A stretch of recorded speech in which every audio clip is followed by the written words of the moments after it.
Soy Lenka Carballo y este es Entrevistas al Libro Abierto, una cita con los autores y autoras del periodismo de investigación en Chile. Hoy conversaremos con Tania Tamayo Grez, periodista titulada de la Universidad de Chile, docente de la Escuela de Periodismo de la misma universidad. En el 2017, Tania obtuvo el premio municipal en la categoría Periodismo de Investigación por su libro Incendio en la Torre 5, y una beca de la Universidad de Columbia para el curso de Periodismo de Investigación que realizó en Cartagena de Indias. Es autora del Negocio del Agua, El Gran Vuelo Terrible, entre otras publicaciones. Porque informarse e investigar a fondo es un ejercicio democrático. Bienvenidos y bienvenidas a esta primera temporada de Entrevistas al Libro Abierto. Bueno, te quería preguntar, Tania, ¿cómo defines tu estilo investigativo? Tú tienes 5 libros de distintos temas. ¿Estás en la crónica, en lo policial? Sí, yo creo que tengo dos líneas. Una línea que es más de derechos humanos, que probablemente tiene que ver con sacar a la luz voces que no están en los medios de comunicación, que en general tienen que ver con grandes eventos que han sido cubiertos, digamos, pero no seguidos en el tiempo. Observados en el tiempo. Me parece que esa es una de las líneas, ¿no? En derechos humanos. Y también tengo una línea, una patita muy desde la seguridad, desde lo policial. Tengo fuentes, pues, y tengo harta relación con gente que hace investigación, con PDI, con fiscalía, etcétera. Tú trabajaste en CIPER. Muy poquito. ¿Y de dónde vienen entonces esas fuentes? Esas fuentes, bien, yo hago periodismo hace mucho tiempo. Yo escribí en The Clinic como 8 años, cuando De todavía no ahí. salía de la U. Y luego hice otras cosas, escribí teleseries, estuve harto tiempo en TVN. Pero me acuerdo que mi primer libro fue el libro del caso Bomba, y yo creo que lo que más me llamó la atención justamente es eso que te digo, ¿no? Esas coberturas que son muy desde como el amiguismo entre las autoridades y los periodistas, y se hacen estos allanamientos tan mediáticos. Eso a mí me pareció muy poco ético, porque no sé si tú recuerdas eso, pero hubo un allanamiento que fue coordinado, digamos, eh, casi como con una espectacularización. Y además pasó algo que pasa siempre, no solo con gente que es como antihegemónica, sino que pasa también con gente que es más vulnerable, que no se respeta, por ejemplo, el principio de inocencia, ¿no? O sea, no puedes tú llegar y mostrar un rostro, no puedes mostrar sus casas, sus habitaciones. Y yo creo que hay una frase muy buena que dice un español que se llama Miquel Rodrigo, que dice algo así como la pobreza y lo antihegemónico solo se muestra cuando hay eventos de violencia o catástrofes naturales.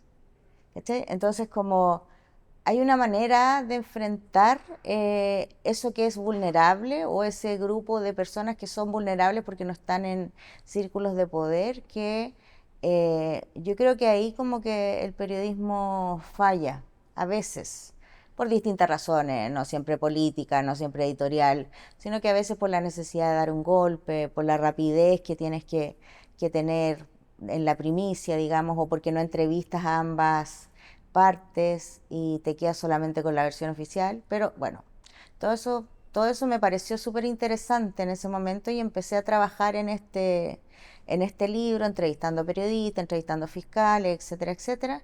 Y luego, claro, ahí encontré una línea que me pareció muy dura, pero interesante.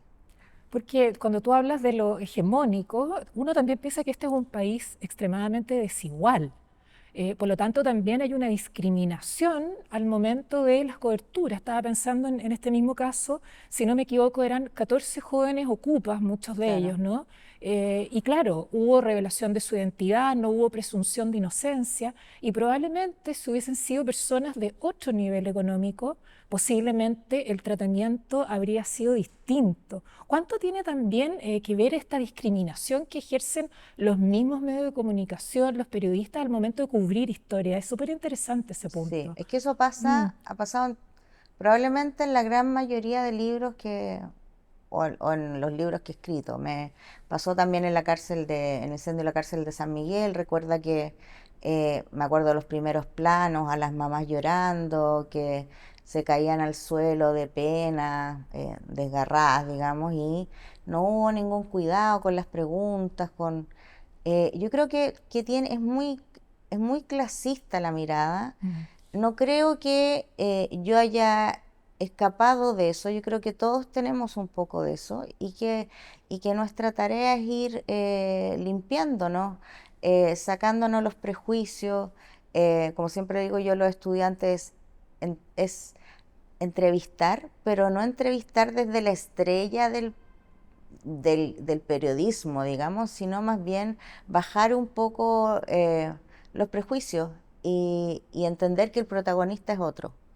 Yo tengo un ejemplo que no está allá, pero que es un libro que a mí me encanta, que se llama Todos somos Manuel Gutiérrez, en donde yo sinceramente tuve que entender que no iba a estar ahí mi opinión. Era una familia evangélica, de derecha, y que a su hijo lo asesina un carabinero. Pero claro, esa familia era una familia maravillosa y aunque hubiesen muchas cosas que yo no compartía, en términos valóricos, por ejemplo, me pareció que era importante mostrarlos así, ¿no? Y hacer las crónicas y las descripciones y las narraciones desde la humildad también, porque yo creo que ese es un gran aspecto que a veces se olvida un poco. Como la humildad, si estamos ahí para mostrar realidades, no para lucirnos. Sobre el libro Incendio en la Torre 5. Cuéntame un poco más, o cuéntanos un poco más de qué se trata ese libro y con qué te topaste desde el comienzo de tu investigación y en la medida que lo fuiste desarrollando. Ya, fue un libro muy fuerte, como otros que he escrito, pero es un libro desgarrador. Es un libro de la historia de 81 internos de una cárcel, particularmente de una de sus torres, que mueren en un incendio a partir de una riña, eso es verdad. Pero ahí se, ahí yo pude descubrir miles de cosas, ¿no? Desde que había un desorden permanente en términos de quiénes eran más culpables o menos culpables que otras personas. Salió a la luz, me acuerdo, el tema de un chico que vendía CDs pirata, pero está lleno. O sea, había gente que decía, no quiero estar en este piso porque hay muchas peleas, y algún tribunal dijo, sáquenlo, y por flojera de alguien no lo sacaron y él se murió. Entonces está muy lleno, como otros libros, de estos tipos de carencia, digamos, de desorden, de irregularidades, Inoperancia. inoperancias, pero tiene esta cuota humana que también está como en cierto límite, porque hubo una parte muy grande de la sociedad que era como, qué bueno que hayan muerto, o sea, a ese nivel de dureza. Pero respecto de la hipótesis, y eso me parece importante decirlo, que en general uno parte con una hipótesis, en general uno tiene una idea de algo. En este caso yo tenía la idea de que, por ejemplo, Gendarmería había sido negligente, etcétera, pero al investigar tú te das cuenta que eran poquísimos gendarmes para una población de internos tremenda, que los gendarmes son gente en general que viene del sur, que eran chicos entre 18 y 24 años, que los gendarmes, los que subieron, por ejemplo, a ayudar a los internos, eh, o sea, lo único que les faltó fue tirarse al fuego, digamos. Entonces, yo creo que hay una primera mirada de la prensa, pero también un poco de la sociedad muy simple, en donde siempre tenéis que echarle la culpa a alguien, que es como, o los gendarmes, o los bomberos, o los internos, pero tiene que ver con que en ese espacio, que una cosa me llamó mucho la atención, habían jóvenes que en su mayoría venían de orígenes vulnerables, campesinos, etcétera, en distintos roles, ¿no? Como gendarmes. Como los gendarmes, como los internos, como los bomberos, y se encontraron en esta especie de infierno que terminó en lo que terminó. Habían gendarmes que dormían en turnos de 4x4, o sea, el nivel de injusticia, digamos, y ¿Cómo de 4x4? de 4x4 que duermen en las mismas camas. Se van turnando por 4 horas. O sea, ese era, no sé ahora, ¿no? Pero esa era la realidad de los gendarmes en ese momento. Pero una realidad que no ha cambiado tanto hoy día. Yo creo que de alguna manera se ordenaron un poco las cosas, pero lo que sí es cierto es que no había un solo culpable. El culpable era el Estado.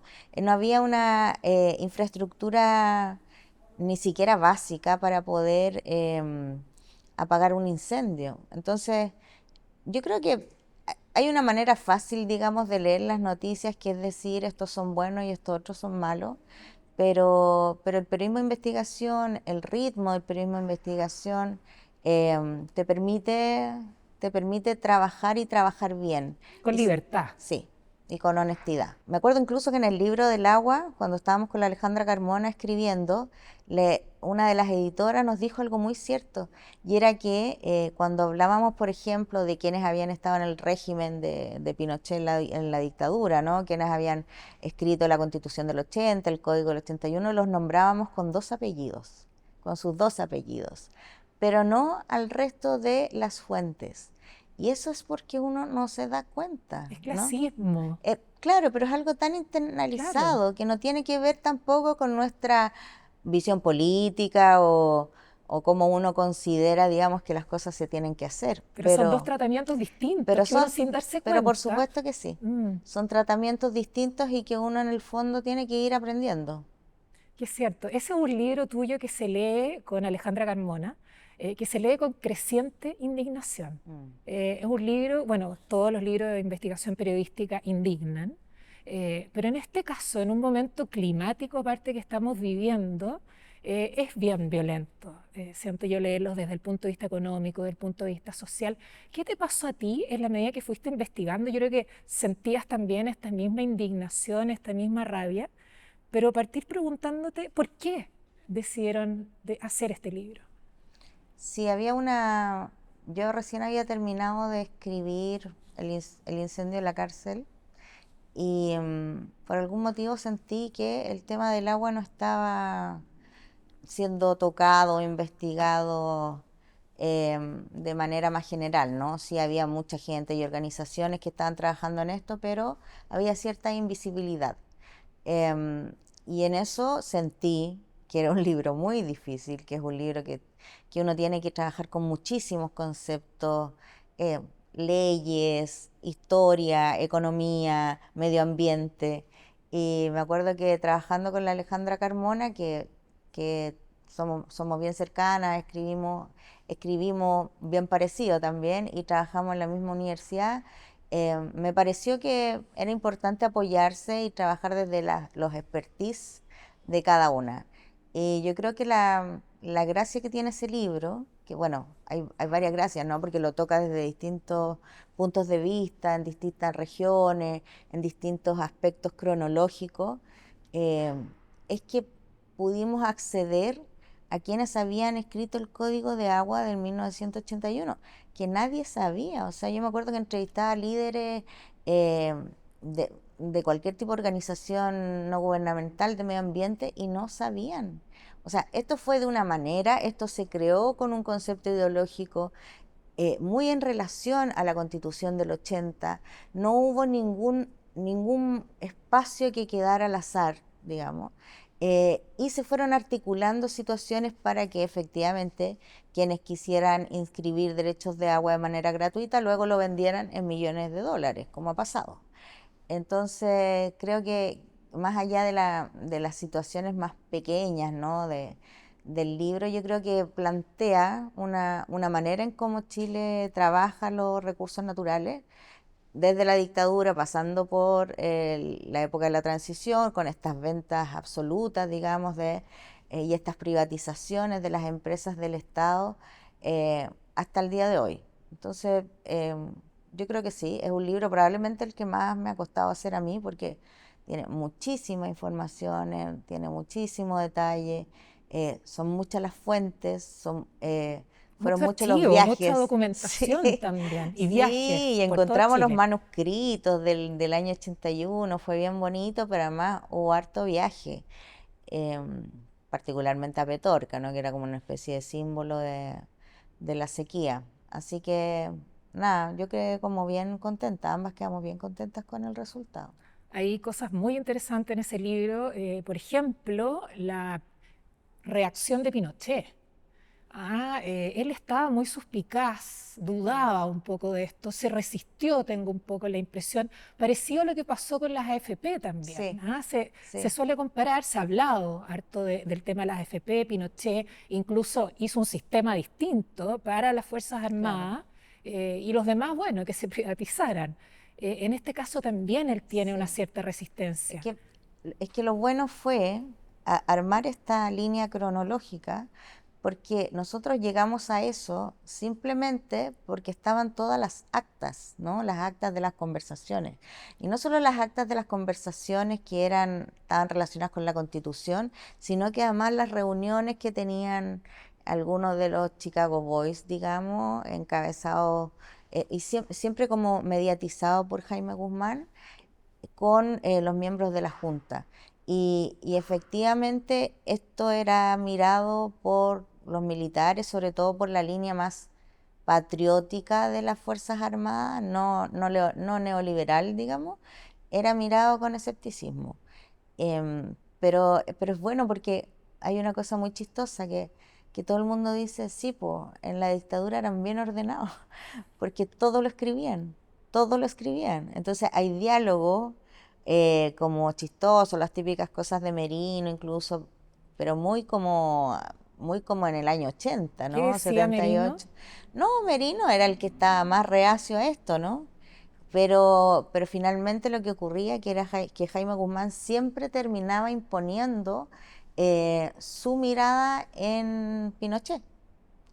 Entonces, yo creo que si no hubiésemos accedido a esos archivos, hubiese sido imposible entender cómo fue que el debate también se jugó ahí y quiénes fueron los que ganaron, porque ganaron los economistas, ¿no? Ellos fueron los que instalaron, bueno, Miguel Kast y otros, digamos, en Ambigie, ellos fueron los que instalaron, supervisaron estas comisiones y terminaron eh, estableciendo, digamos, un sistema económico a un recurso natural de manera muy acérrima. Una dictadura económica, Claro, que no fue solamente política y social, sino claro. que tuvo toda esta otra Una manifestación. imposición, Una imposición porque era una dictadura por las armas, era muy claro, difícil resistirse a nivel claro. social.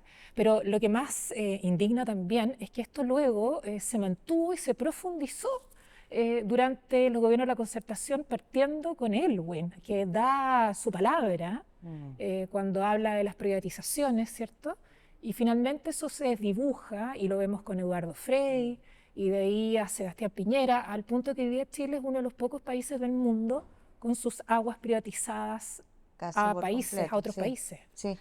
¿Ah? Y ahí, o sea, si uno, además de eso, además de que está absolutamente privatizada, hay un desorden tremendo que también aparece ahí, ¿no? Que nos costó mucho tratar de hacer una línea. Hay un desorden muy grande de las inscripciones, de los archivos, eh, de saber de quiénes son todos los derechos, porque hay un cruce, digamos, de organismos entre los conservadores de bienes raíces, entre el MOP, entre el Ministerio de Agricultura. Hay un desorden muy grande y probablemente nunca vamos a poder ordenarnos si es que, si es que esa puesta en escena, digamos, sea tan, o sea, le importe tan poco a las autoridades. Una de las cosas que llama la atención con respecto a lo que sucede con la privatización del agua es lo que sucedió a nivel constitucional. Sí. Uno habría esperado, Mm. después de toda esta discusión que planteó el libro, yo creo que a partir de ahí también el tema se fue planteando y la indignación fue creciendo, que una de las banderas del cambio constitucional era retornar el Sí. agua a el Estado, por así decir, que hubiese un control desde ahí. Sin embargo, eso no sucedió, ninguna de las dos propuestas de constitución funcionó y hoy día seguimos con la misma constitución de Jaime Guzmán. Sí, es como bien paradójico. Y no es solo eso, no es solo el agua, hay el famoso decreto 701 que tiene que ver con el bosque nativo, ¿no? Y yo creo que hay esta mirada, esta imposición neoliberal instalada en los recursos naturales es como un arma de doble filo absolutamente. A mí me pareció muy curioso que en Petorca, como te contaba hace un rato, ganara el rechazo, porque yo creo que ese libro habla de Petorca con nombres, apellidos, con niveles, digamos, de robo que son muy grandes, las extracciones ilegales de agua, o sea, es brutal estar en Petorca. Y claro, como pasa en otras partes de Chile, ¿no? Pero esto se volvió una especie de símbolo. Y había mucha gente, hubo mucha gente trabajando en educación, en cómo poder, digamos, ocupar la poca cantidad de agua que se tenía, cómo poder eh, hidratar a nuestros animales, pero finalmente ganó el rechazo. Y yo creo que tiene que ver también con el desconocimiento y con una crítica que yo creo que le hago al periodismo de investigación y me la hago yo misma y la hago y siempre lo digo, y es que a veces uno escribe como para nuestros entornos, como que escribe para que los periodistas entiendan, para que los estudiantes universitarios entiendan, para que todo el mundo diga, ¡hoy qué buena investigación! Pero finalmente no bajamos el lenguaje a un lenguaje común. Hablemos ahora de El Gran Vuelo Terrible, que es tu último libro, que habla del accidente en Juan Fernández, ¿cierto? Del Caza C-212, que se ha conocido popularmente por el accidente en el que muere Felipe Camiroaga, Felipe Cubillos, ¿cierto? Si no me equivoco, entre un total de 17 personas que mueren Sí. en ese accidente, que en el fondo es una cadena de negligencias e inoperancias que es impresionante. ¿Por qué decidiste trabajar en ese libro después de un tema como el agua, que es económico, ¿cierto? O de gendarmería. ¿Por qué te metes en este tema? ¿Cómo llega a ti? ¿Era un tema que te obsesionó desde que sucedió?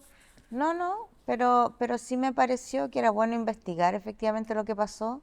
A veces uno como periodista dice, me hubiera gustado que esto hubiera sido un montaje, digamos, ¿no? Yo me acuerdo que en esa época decían, fue Hinspeter, porque Camiroaga había dado unas declaraciones respecto a los estudiantes, y claro, De la educación gratuita, claro, digámoslo, él se pronunció claro, con Bachelet, sí. ¿no? Sí, Sí, me lo acuerdo recuerdo. perfectamente, pero yo creo que más allá de lo que a uno le interese o le sirva como golpe periodístico, yo creo que uno tiene que abrir la documentación, entenderla y trabajar con la realidad. Entonces ahí hubo como una especie de, lo que yo hice fue abrirla en ese sentido, ¿no? En el sentido de las fuentes, de las víctimas, que eran mucho más que Felipe Camiroaga. Hay descripciones ahí, ¿no? De cómo también hay cierta injusticia social dentro de las Fuerzas Armadas, quiénes valen cuánto, quiénes valen eh, de otra manera, otra cantidad, digamos. Y yo creo que se logró, fue muy difícil, pero creo que se logró poder hablar de todos y de todos los que estaban ahí con una misión importante. Y lo otro que me pareció interesante era ver cómo lo habían vivido desde la isla, desde Robinson Crusoe. Estar allá es una cosa impresionante, o sea, es como, yo creo que iría 20.000 Tú veces. te enamoraste de Juan Fernández, Sí, por lo que pude leer tus descripciones, sí. y también te pusiste botas, me imagino, y recorriste, hiciste a pie muchos de estos caminos, por la impresión Sí, que que sí, me dio. me enamoré porque es Sí, extrañísimo, o sea, me enamoré porque es muy singular. Primero porque nos fuimos en un barco terrible, que era como un barco, no sé, del año uno, y me volví en un buque de la Armada. no te fuiste en avión. No me fui en avión porque no había. Ah, Porque era plena pandemia, porque costaba mucho ir en avión, pero no, porque no me atreviera, digamos.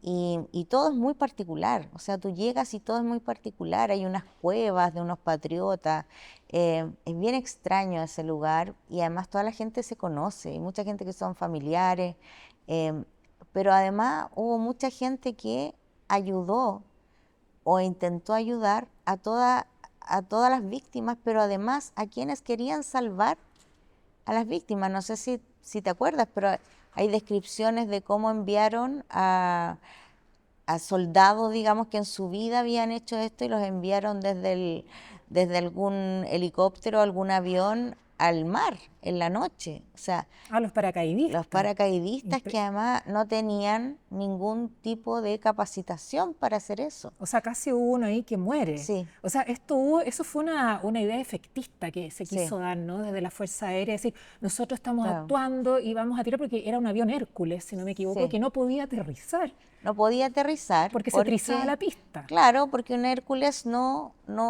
puede aterrizar en la pista pequeña de Juan Fernández.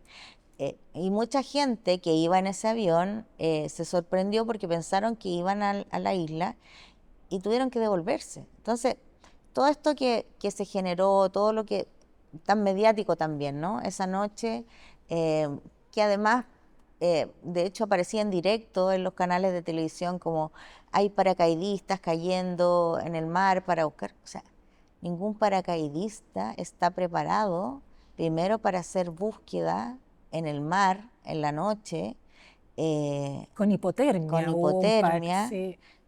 No, fue tremendo. O sea, tremendo lo que pasó. Y todo eso, y todo ese como making of, que era interesante, que era muy real, fue el que me gustó trabajar. ¿Qué fue lo más complejo en esta investigación para ti? De Juan Fernández, Sí. mm, yo creo que lo complejo fue trabajar con personajes que no habían sido considerados. O sea, hay una cantidad de personas, como te decía yo, que participaron de la búsqueda, que fueron los primeros que estuvieron ahí con muchísimo dolor, fueron las mujeres, por ejemplo, que alumbraban en la noche a los pescadores, pero también, y muy difícil, pero me gustó mucho trabajar sobre esos personajes que no eran conocidos. Por ejemplo, el piloto, cómo se, o sea, cómo se conformaban sus propias vidas. Lo más difícil, que creo que tampoco fue tan difícil porque efectivamente la Fuerza Aérea y quienes estaban a cargo no tuvieron ningún problema en que yo accediera a esa cantidad de documentos que eran inconmensurables. O sea, eran 15 tomos de este porte. Estuve yendo muchas semanas, estuve revisándolo todo. eh, y probablemente lo que más me llamó la atención y que aparece en el libro es que nunca hubo una orden de vuelo. Nadie dio la orden.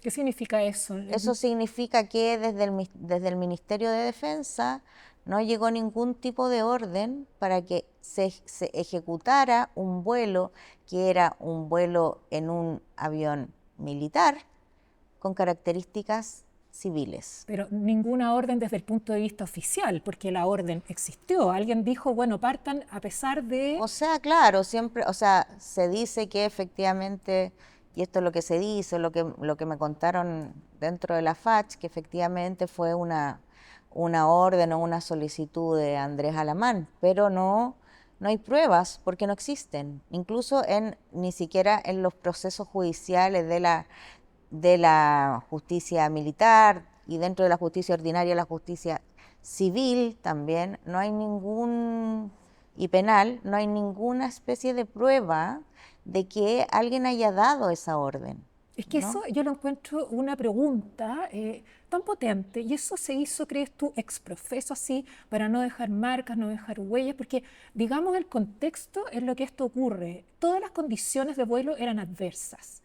Ya habían vuelos que se habían bajado, que no estaban Sí. dispuestos, ¿cierto?, a hacer este viaje. Era un viaje que se había postergado, donde habían intereses.